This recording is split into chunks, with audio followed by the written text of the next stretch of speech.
Hey everyone, I'm Sarah with WTI. I was looking for an easy to use, effective scale that was going to be small enough to really store anywhere in my kitchen because I have a very limited space. This is a food scale from Greater Goods.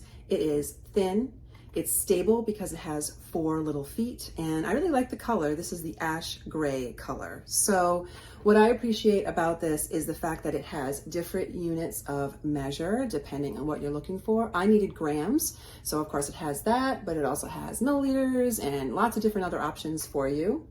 I also love the fact that you can place things directly on the scale, of course, and measure them, or if you are measuring within a container. So primarily I'm going to use this for making my sourdough starter, which means I have to place a container on the scale and then zero it out. And this is so easy to use and effective.